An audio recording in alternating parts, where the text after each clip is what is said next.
Welcome to our voice. నేను మీ Vatsalya. UK, Japan దేశాలు ఆల్రెడీ మాంద్యం దిశగా పరుగులు పెడుతున్నాయి. యూరోప్లో మెజారిటీ దేశాల పరిస్థితి అలాగే ఉంది. ఇక పేరుకు అగ్రరాజ్యమే కానీ అమెరికా ఆర్థిక వ్యవస్థ కూడా ఆశాజనకంగా లేదు. చైనా గురించి చెప్పాల్సిన పనే లేదు. ఈ సమయంలో దాదాపు ప్రపంచ దేశాలన్నింటిలో ఒక్క భారత్ ఆర్థిక వ్యవస్థ మాత్రమే పూర్తి ఆశాజనకంగా కనిపిస్తోంది. అభివృద్ధి చెందుతున్న దేశంగా దూసుకుపోతున్న భారత్ ఆర్థిక వ్యవస్థకు 2047 వరకు తిరుగులేదని అంతర్జాతీయ సంస్థలు తేల్చి చెబుతున్నాయి.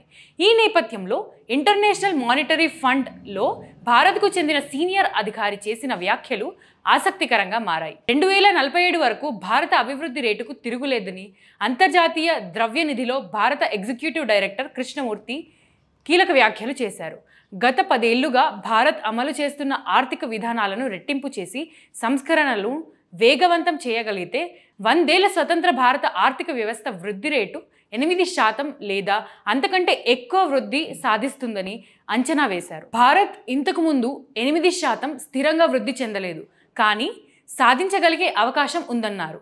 మా ఆలోచన ఏంటంటే గత 10 ఏళ్లలో భారత్ నమోదు చేసుకున్న వృద్ధి రేటుతో పోలిస్తే అమలవుతున్న విధానాలను రెట్టింపు చేయగలిగితే, ఆర్థిక సంస్కరణలు వేగవంతం చేయగలిగితే అప్పుడు 2047 వరకు భారత్ 8% వృద్ధి చెందుతుంది అని టైమ్స్ నౌ సమ్మిట్లో కృష్ణమూర్తి వెంకట సుబ్రమణ్యన్ అన్నారు. గతేడాది అంటే 2023 చివరి 3 నెలల్లో భారతదేశ ఆర్థిక వ్యవస్థ ఊహించని దానికంటే మెరుగ్గా 8.4% వృద్ధిని సాధించిందని వెంకట సుబ్రమణ్యన్ గుర్తు చేశారు. గత 1.5 ఏళ్లలో అత్యంత వేగవంతమైన వృద్ధిని నమోదు చేసిందని, అక్టోబర్-డిసెంబర్లో వృద్ధి రేటు ప్రస్తుత ఆర్థిక సంవత్సరం అంచనాలను 7.6%కి తీసుకెళ్లిందని వివరించారు. 2047 వరకు 8% వృద్ధి రేటు సాధిస్తే అప్పుడు భారత్ $55 ట్రిలియన్ ఆర్థిక వ్యవస్థగా మారుతుందని సుబ్రమణ్యన్ చెప్పారు.